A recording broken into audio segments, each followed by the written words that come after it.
Hey guys, this is Manish और आप देख रहे हैं स्टडी प्लैनेट। आज हम बात करने वाले हैं हिस्ट्री के काफ़ी इम्पॉर्टेंट टॉपिक के बारे में जो आपको बीए प्रोग्राम और ऑनर्स में कई बार देखने को मिलेगा। टॉपिक का नाम है मुग़ल राजपूत रिलेशंस। तो इस टॉपिक के बारे में हम लोग डिटेल में बात करने वाले हैं कि इसका बैकग्राउंड क्या था, किसने इसकी शुरुआत की, क्या क्या इस पॉलिसी के इम्पॉर्टेंट फीचर्स थे और इसका कंक्लूजन क्या निकल के आया। तो ये सारी बातें हम डिटेल में इस वीडियो के अंदर पढ़ेंगे। आइए शुरू करते हैं। सबसे पहले बात करते हैं इंट्रोडक्शन की। तो मुग़ल राजपूत जो रिलेशंस थे, इनका जो अलाइंस था उसकी शुरुआत हुई 16th सेंचुरी के अंदर और इसकी शुरुआत जो है मुग़ल एम्परर अकबर ने की। तो जो मुग़ल शासक था अकबर, काफ़ी ज़्यादा स्मार्ट या फिर इंटेलिजेंट और कुशल शासक था और वो अपने आप को काफ़ी एक्सपेंड करना चाहता था मुग़ल एम्पायर को, और इसीलिए उसने क्या किया, जो राजपूत थे उनके साथ रिलेशंस मेंटेन करने शुरू कर दिए, क्योंकि दोनों ही जो क्लैन थी, दोनों ही जो कम्युनिटीज़ थी नॉर्थ इंडिया के अंदर काफ़ी ज़्यादा पावरफुल और डोमिनेटिंग कम्युनिटीज़ थी। तो उस समय जो है टाइम की मांग को देखते हुए दोनों ही कम्युनिटीज़ अपने अपने पॉलिटिकल बेनिफिट्स के लिए एक दूसरे के साथ थी और इनके रिलेशंस की शुरुआत हुई। अब हम बात करते हैं इसके कॉजेज़ और बैकग्राउंड की कि क्या रीजंस थे जिसकी वजह से मुग़ल और राजपूतों के बीच में अलाइंस बनना शुरू हुआ। तो उसकी शुरुआत होती है मुग़ल एम्पायर के स्टार्टिंग से, जब बाबर इंडिया के अंदर आया और उसने अपना रूल इस्टेब्लिश करने की शुरुआत की। उस वक्त नॉर्थ इंडिया के अंदर राजपूत ही सबसे ज़्यादा डोमिनेटिंग कम्युनिटी मानी जाती थी। तो चाहे वो बाबर हो या फिर हुमायूं हो, दोनों ने ही अपने लाइफ टाइम के अंदर अपने एम्पायर को एक्सपेंड करने के लिए काफ़ी सारी छोटी बड़ी बैटल्स लड़ी राजपूतों के साथ। लेकिन जब अकबर राजा बना तो उसको एक बात समझ आई कि नॉर्थ इंडिया के अंदर जो राजपूत कम्युनिटी है वो काफ़ी ज़्यादा ब्रेव और करेजियस है और हम लोग उसको हरा के नॉर्थ इंडिया पे किसी के लिए भी डोमिनेट करना फिर रूल करना बहुत ज़्यादा मुश्किल है। इसलिए अकबर ने अपनी पॉलिसी को चेंज किया। जो मुग़ल पॉलिसी लगातार चलते हुए आ रही थी राजपूतों के साथ जंग करने की, उसने इस पॉलिसी को बदलाव किया और उसने सोचा कि बजाय कि हम इनसे वॉर करें, इससे बेहतर है कि इनके साथ अलाइंस बनाया जाए, इनके साथ गठबंधन बनाया जाए, इनके साथ रिलेशंस को बेहतर किया जाए, जिससे कि उसका फ़ायदा उठाकर अपने रूल को, अपने एम्पायर को नॉर्थ इंडिया के अंदर काफ़ी ज़्यादा एक्सपेंड किया जा सकता है। और दूसरी तरफ देखें तो राजपूत भी इस बात को मानते थे कि नॉर्थ इंडिया के अंदर जो मुग़ल एम्पायर है वो काफ़ी ज़्यादा एक्सपेंड होता जा रहा है। तो उसके लिए भी उनको पता है इनसे टकराव करने से ज़्यादा बेहतर है कि इनके साथ अभी से बेहतर रिलेशंस बना लिए जाएं। तो ये जो है, अब अगर आप इसको समझें तो उस वक्त टाइम के हिसाब से जो पॉलिटिकल डिमांड्स थी और इन दोनों ही कम्युनिटीज़ की, मुग़ल्स की और राजपूत की, जो काफ़ी सारी राजनीतिक महत्वाकांक्षाएं थी, उसको पूरा करने के लिए, या हम समझ सकते हैं अपने अपने पॉलिटिकल बेनिफिट्स को, उनके फ़ायदा उठाने के लिए ही दोनों के रिलेशंस की शुरुआत हुई। अब हम बात करेंगे 4 important pillars of the Mughal Rajput relations. तो मैं यहाँ पर 4 इम्पॉर्टेंट फीचर्स या 4 इम्पॉर्टेंट पॉइंट्स आपको समझाने वाला हूँ, जिससे कि आपको मुग़ल राजपूत जो रिलेशंस हैं, इनके बीच में जो अलाइंस है वो पूरी तरीके से समझ आ जाएगा। तो इसका सबसे इम्पॉर्टेंट और सबसे पहला पिलर जो है वो है tolerance towards the Hindu religion. इस बात को आप समझें कि जब जो है अकबर राजा बना तो ये सबसे पहला उसका जो है प्लान था या फिर उसका पहली पॉलिसी थी इस अलाइंस को मजबूत करने के लिए, वो थी हिंदू जो रिलीजन थे उनके प्रति थोड़ी सी उदारता दिखाना, टॉलरेंस दिखाना। तो इसके तहत क्या किया, जो मुग़ल रूलर्स थे उन्होंने सबसे पहले तो हिंदूज़ के ऊपर, जो उनके तीर्थ यात्रियों के ऊपर या फिर जो पूजा पाठ के ऊपर जजिया टैक्स लगाया जाता था, उस टैक्स को रिमूव करना शुरू कर दिया। और उसके अलावा मुग़ल एम्परर अकबर ने काफ़ी सारे डोनेशंस भी देने शुरू कर दिए। जितने भी नॉर्थ इंडिया के अंदर काफ़ी सारे मंदिर थे उनको रेनोवेट कराने के लिए भी डोनेशंस जो है मुग़ल एम्पायर की तरफ से जाने लगे। और इसके अलावा और भी काफ़ी सारे जो सोशल एविल्स थी हिंदू रिलीजन के अंदर, उसको भी ख़त्म करने की शुरुआत, जैसे कि इसमें एक था सती प्रथा, उसकी ख़त्म करने की शुरुआत भी अकबर ने की। तो ये सबसे पहला पॉइंट था जिसमें आप समझ सकते हो कि उन्होंने हिंदुओं के प्रति उदारता दिखाने की शुरुआत की। दूसरे इम्पॉर्टेंट पिलर की हम बात करें तो वो था मैट्रिमोनियल अलाइंसेस। इसका मतलब शादी विवाह के संबंध। ये भी सेकंड और इम्पॉर्टेंट पिलर माना जाता है, एक पॉलिसी मानी जाती है जो मुग़ल और राजपूत के अलायंस के बीच में देखने को मिली। इस टाइम पर जो मुग़ल एम्परर्स हुआ करते थे वो राजपूतों में जितने भी बड़े घराने के जो राजा महाराजा हुआ करते थे उनके साथ अपने शादी विवाह के संबंध को मेंटेन करते थे, जिसके तहत अकबर को देखने को मिला। अकबर ने जो है उस वक्त राजपूत कम्युनिटी के अंदर काफ़ी इम्पॉर्टेंट और बड़े पावरफुल राजाओं में से एक माने जाते थे, आमेर के राजा भारमल सिंह।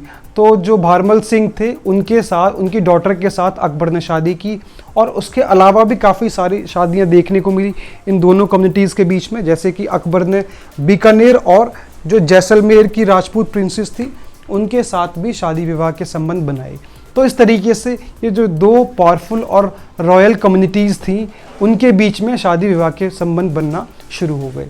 तीसरे इम्पॉर्टेंट पिलर की बात की जाए तो तीसरा इम्पॉर्टेंट पिलर था पॉलिटिकल फ्रीडम।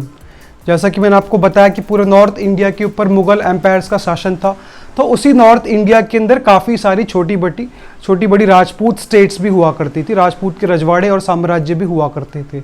तो जिन भी जो राजपूत जो फैमिलीज़ थी, जो राजा महाराजा थे, जिनके मैट्रिमोनियल अलाइंसेस मुगल्स के साथ होते थे, मुगल्स क्या करते थे, उन सभी राजपूत रजवाड़ों को या फिर उन सभी राज्यों को पूरी राजनीतिक स्वायत्तता प्रदान करते थे। मतलब पूरी पॉलिटिकल फ्रीडम देते थे कि वो अपनी अपनी जो राज्य है उसके इंचार्ज रहेंगे, उनको पूरी पॉलिटिकल फ्रीडम मिलेगी।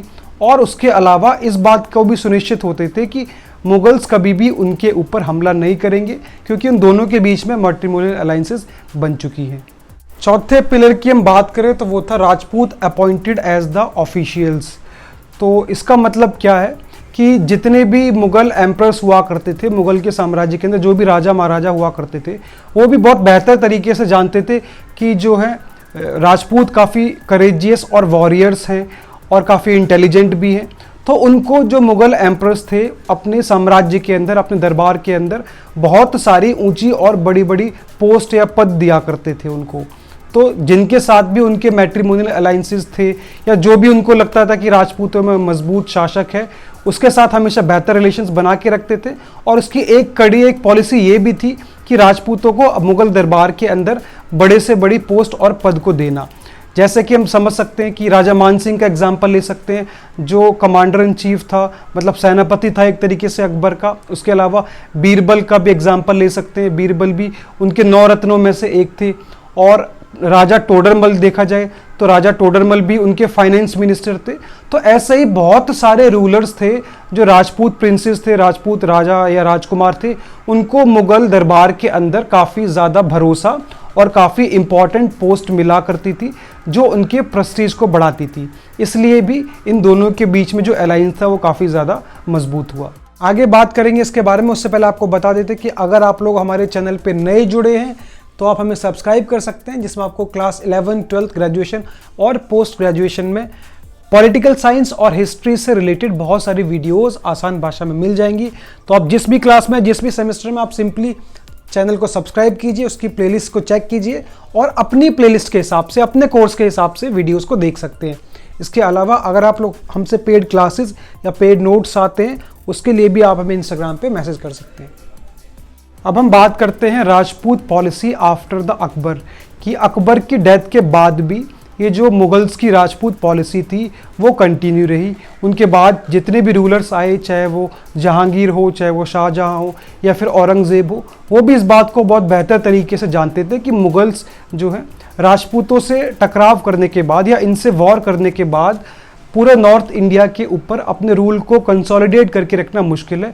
और इसीलिए उन्होंने अकबर की पॉलिसी को ही कंटिन्यू किया।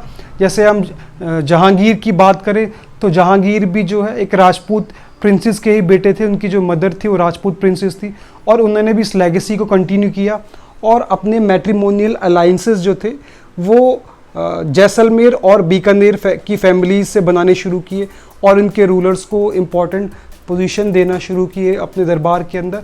उसके अलावा चाहे शाहजहां हो या फिर औरंगज़ेब हो, उन्होंने भी क्या किया, राजपूत जितने भी थे, प्रिंसेस थे, राजकुमार थे, फिर जो राजा थे, उनको हमेशा ही एक तो अपने दरबार के अंदर इम्पॉर्टेंट पोस्ट दी और जितनी भी इम्पॉर्टेंट या प्रेस्टिजियस या रेपुटेड जो पोस्ट हुआ करती थी वो सभी राजपूतों को दी जाती थी। अब हम बात करते हैं द एक्सेप्शन ऑफ मेवाड़। सवाल उठता है कि क्या सभी राजपूत स्टेट्स के मुगल्स के साथ बेहतर रिलेशंस थे? तो उसका जवाब है नहीं। कुछ एक्सेप्शन केसेस भी थे, जिसमें से एक काफ़ी इम्पॉर्टेंट एग्जाम्पल है मेवाड़ का।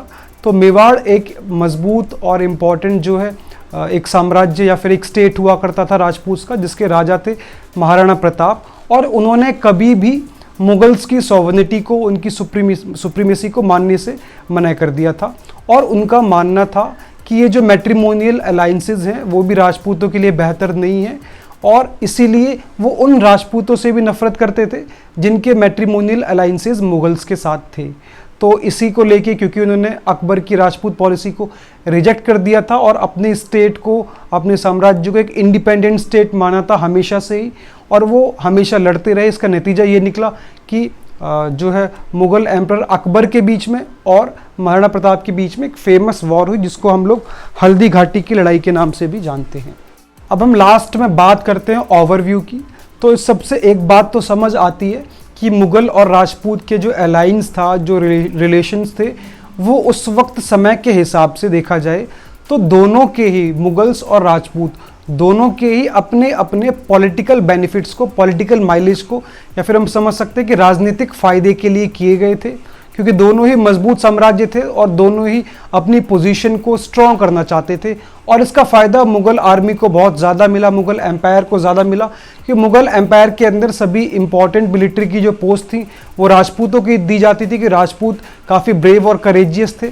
तो मुगल्स के जितने भी मिलिट्री कैंपेन थे उन सबको राजपूत लीड करते थे, और इससे मुगल एम्पायर को फैलाने में, उनके साम्राज्य को एक्सपेंड करने में काफ़ी ज़्यादा मदद मिली। तो ये पूरा टॉपिक था जो मैंने आपको आसान भाषा में समझाने की कोशिश की। आई होप आपको वीडियो समझ आई हो, इन्फॉर्मेटिव लगी होगी, तो आप इसको ज़्यादा से ज़्यादा शेयर कर सकते हैं, और ऐसे ही आसान भाषा में वीडियोज़ को देखने के लिए चैनल को सब्सक्राइब कर सकते हैं। Thank you so much for watching.